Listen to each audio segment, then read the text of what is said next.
Okay students, तो आज की वीडियो में हम सीखेंगे कि मॉलिक्यूलर मासेस किस तरह से फाइंड आउट किए जाते हैं। किसी भी क्लास में ये यूज़फुल होते हैं। 9th क्लास से स्टार्ट हो जाते हैं और हर क्लास के लिए ज़रूरी होते हैं फाइंड आउट करना। तो हम देखेंगे किस तरह से इसको फाइंड आउट किया जाएगा, वो भी ट्रिक के साथ, और इसकी ईजी अंडरस्टैंडिंग हो जाएगी। सबसे पहले हमें जैसे निकालना है मॉलिक्यूलर मास ऑफ H2। तो हम क्या लिखेंगे, जिस तरह जो चीज़ हमें फाइंड आउट करनी है, ठीक है, उसके बारे में लिखेंगे। ये हमारे पास आ जाएगा molecular mass, molecular mass of H2। H2 का मॉलिक्यूलर मास निकालना है, इसलिए हम लिखेंगे molecular mass of H2 is equal to 2 into, ये 2 कहाँ से आया, ये जो 2 लगा हुआ है, 2 into atomic mass of H। क्या लिखेंगे, एटॉमिक मास ऑफ H, क्योंकि यहाँ हमारे पास H है, ठीक है। तो ये क्या बन जाएगा, 2 into 1 which is equal to 2 unit. Clear है।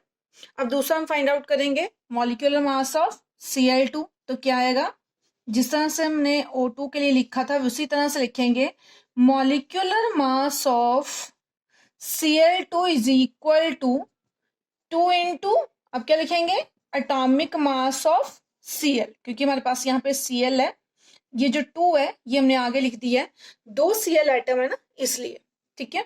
तो ये क्या बन गया, 2 इंटू, अब Cl का एटॉमिक मास जो होता है वो होता है 35.5, तो ये मल्टीप्लाई करके आपके पास आ जाएगा 71.0 यूनिट, ठीक है।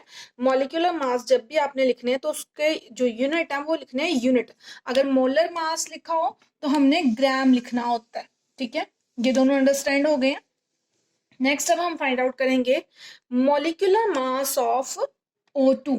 क्या आएगा, molecular mass of O2 which is equal to 2 into atomic mass of O। Clear है।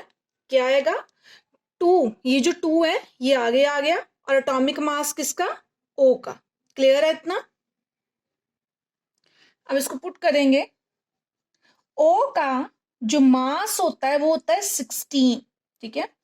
जो मॉलिक्यूलर मास है इनका जो ट्रिक बनाया गया है, अगर आपने वो ट्रिक नहीं देखा है तो उसको जरूर देखें ताकि आपको याद हो जाए, बहुत इजीली याद किए जा सकते हैं, ठीक है। उसका ट्रिक जो है डिस्क्रिप्शन में मैं दे दूंगी लिंक उसका, वहां से देख लेना। मॉलिक्यूलर मास ऑफ O2 के आ गया 32। अब हम फाइंड आउट करने लगे हैं। अब यहाँ से देखेंगे ये जो डिफिकल्ट आ जाते हैं, ठीक है, थोड़े से डिफिकल्ट आ जाते हैं, इनका कैसे फाइंड आउट करते हैं। सबसे पहले हमें मॉलिक्यूलर मास ही निकालना है, तो हमने लिख लेना है यहाँ पे, फाइंड आउट क्या करना है, मॉलिक्यूलर मास ऑफ CH4, इतना लिख लिया। अब ध्यान से देखना है, हमारे पास क्या है, CH4, यही है। आपने करना है रफ में C और H जो 2 एटम है, ठीक है, इनके बीच में प्लस का साइन बना देना है, मतलब आपने इस तरह से बना लेना है, CH4 है आपका, तो यहाँ पे प्लस का साइन बना लो, ठीक है। इससे आपको सॉल्व करना इजी हो जाएगा। ध्यान से देखेंगे क्या क्या लिखना है। अब आपने लिखना है C, देखो C क्या है, अकेला, तो हम कुछ नहीं लिखेंगे, या तो 1 इंटू लिख लो या 1 नहीं लिखना तब भी चल जाएगा। 1 into atomic mass of C plus 4, H4 है तो 4 आएगा, 4 into atomic mass of H। Clear है। ये देखो CH4 था, C और H 2 एटम थे, उनके बीच में प्लस का साइन लगाया। C जो है एक ही है इसलिए लिख दिया 1 into atomic mass of C, और H4 है इसलिए लिख दिया 4 into atomic mass of H। अब ये क्या बन गया, 1 इंटू C का जो मास होता है वो होता है 12 एटॉमिक मास, 4 इंटू H का होता है 1। अब आपने एक मिस्टेक कर देते हैं मोस्टली बच्चे, कि 12 को 4 से प्लस कर देते हैं पहले, फिर आपका क्वेश्चन ये गलत हो जाएगा, क्योंकि मैथ्स में जो रूल है उसके अकॉर्डिंग हम पहले मल्टीप्लाई सॉल्व करते हैं। तो 12 इंटू 1 12 प्लस 4, आंसर आ जाएगा 16 यूनिट। क्लियर है, ठीक है। अब करते हैं नेक्स्ट। अब हम फाइंड आउट करेंगे मोलर मास या मॉलिक्यूलर मास ऑफ CO2, ठीक है। CO2 का भी इस तरह से लिख लेंगे।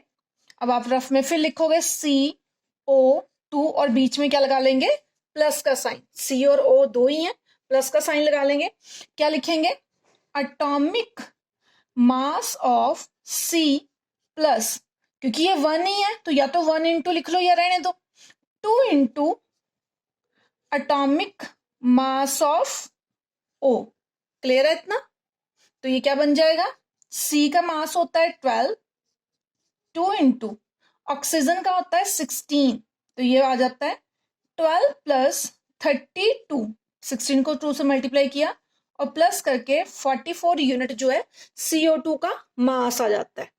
नेक्स्ट हम फाइंड आउट करते हैं C2H2 का मॉलिक्यूलर मास क्या है हमारे पास, C2H2, अगेन रफ में लिखेंगे C2H2 और दोनों के बीच में क्या लगा देंगे, प्लस का साइन। क्लियर? अब कैसे लिखेंगे इसको, अब देखेंगे C कितने हैं, 2 हैं, इसलिए 2 into atomic mass of C का atomic mass plus 2 into atomic mass of H। Clear? कि दोनों ही 2 थे। अब पुट करेंगे वैल्यू, 2 इंटू C का होता है 16, नहीं सॉरी 12 प्लस 2 इंटू हाइड्रोजन का 1, ये बन जाता है 24 प्लस 2, 26 यूनिट जो है इसका आंसर आना है। क्लियर? इतना क्लियर है? नेक्स्ट C2H4 के लिए करेंगे, ठीक है, बहुत ध्यान से रखेंगे, मैं यहीं पे चेंजेस करने लगी हूँ। अब हमने C2H4 के लिए फाइंड आउट करना है ना। क्लियर? मतलब यहाँ पे हमारा 4 आना है। अब देखो C2 का तो वही रहा, 2 into atomic mass of C, H कितने हैं 4, यहाँ पे हमारे पास थे 2, तो 2 की जगह क्या लगा देंगे 4, यहाँ पे भी 4 आ जाएगा, यहाँ पे भी 4 आ जाएगा और इसका आंसर बन जाएगा 28। क्लियर है इतना? इतना समझ आ गया? अब C2H6 के लिए करेंगे तो क्या करेंगे, यहाँ पे लगा देंगे 6, यहाँ पे भी 6, यहाँ पे भी 6, ये 6 आ गया। अब ये बन गया 30 यूनिट आंसर, ये 6 था। मतलब ये लास्ट में तीनों थोड़ा से डिफरेंस के साथ है, वरना सेम क्वेश्चन है। क्लियर? बाकी जो इसके और भी मॉलिक्यूलर मासेस है वो नेक्स्ट वीडियो में अपलोड कर दूंगी। वीडियो अच्छी लगी है और इंफॉर्मेटिव है, वीडियो को लाइक जरूर करें, चैनल को सब्सक्राइब करें।